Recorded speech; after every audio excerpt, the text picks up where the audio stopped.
Fie ca Dumnezeu și cerurile să te protejeze. Cel care începe ziua în rugăciune o va încheia cu recunoștință.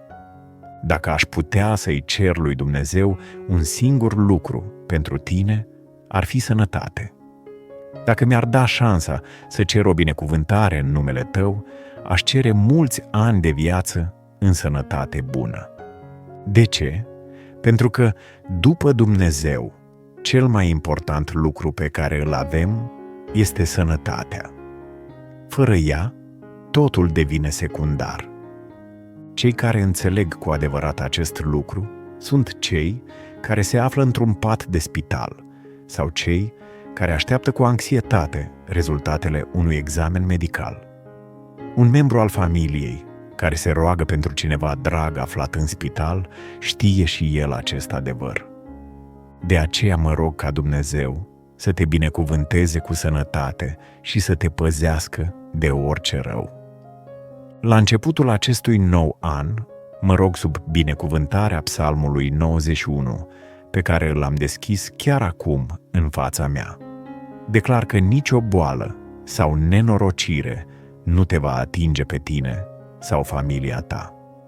Psalmul 91 spune: El te va scăpa de lațul vânătorului și de ciuma aducătoare de moarte. Asta înseamnă că Dumnezeu te va proteja de boli mortale.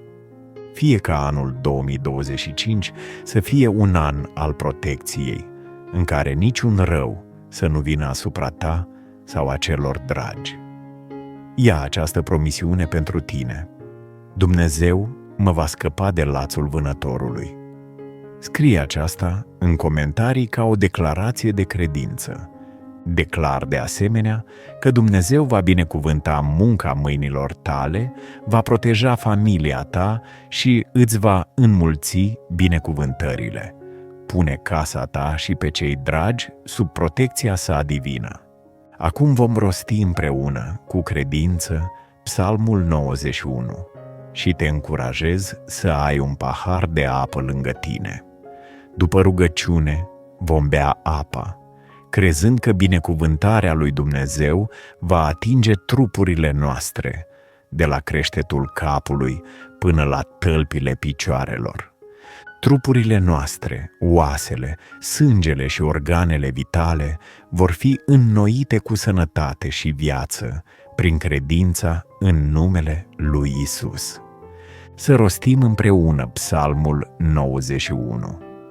Cel ce stă sub ocrotirea celui prea înalt și se odihnește la umbra celui atotputernic, zice despre Domnul: El este locul meu de scăpare și cetățuia mea, Dumnezeul meu în care mă încred. Da, El te va scăpa de lațul vânătorului și de ciuma aducătoare de moarte. Te va acoperi cu penele Lui și te vei ascunde sub aripile Lui. Credincioșia Lui este scut și pavăză. Nu te vei teme nici de groaza din timpul nopții, nici de săgeata care zboară ziua, nici de ciuma care umblă în întuneric, nici de molima care bântuie ziua în amiaza mare. 1000 să cadă alături de tine și 10.000 la dreapta ta, dar de tine nu se va apropia. Doar vei privi cu ochii tăi și vei vedea răsplătirea celor răi, pentru că ai zis: Domnul este locul meu de adăpost, și ai făcut din cel prea înalt turnul tău de scăpare. De aceea niciun rău nu te va lovi și nicio nenorocire nu se va apropia de casa ta. Căci El va porunci îngerilor săi să te păzească în toate căile tale. Ei te vor purta pe mâini, ca să nu-ți lovești piciorul de vreo piatră. Vei păși peste lei și peste năpârci. Vei călca peste leul cel tânăr și peste șarpele cel mare. Fiindcă mă iubește, zice Domnul, de aceea îl voi izbăvi, îl voi ocroti, căci cunoaște numele meu. Când mă va chema, îi voi răspunde, voi fi cu el în necaz, îl voi izbăvi și îl voi onora. îl voi sătura cu viață lungă și îi voi arăta mântuirea mea. Acum să ne rugăm împreună. Tatăl nostru care ești în ceruri, sfințească-se numele Tău, vie împărăția Ta, facă-se voia Ta, precum în cer, așa și pe pământ.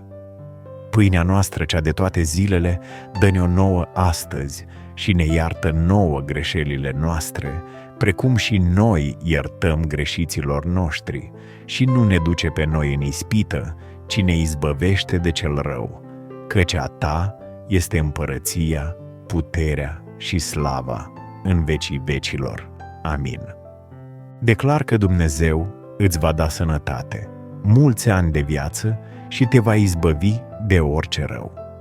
Ești binecuvântat cu mâini protejate, o familie ocrotită și binecuvântări înmulțite. Când te simți anxios, amintește-ți această rugăciune. Când te simți pierdut, amintește-ți că Dumnezeu este refugiul și tăria ta.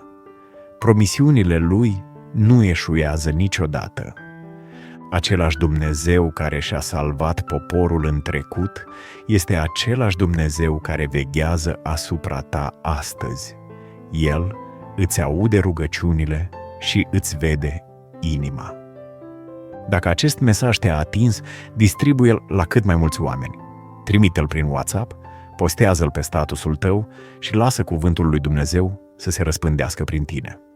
Nu uita să îți setezi o alarmă la ora 18 deară. Acesta este ceasul nostru sfânt de rugăciune, un moment de conexiune divină cu Domnul.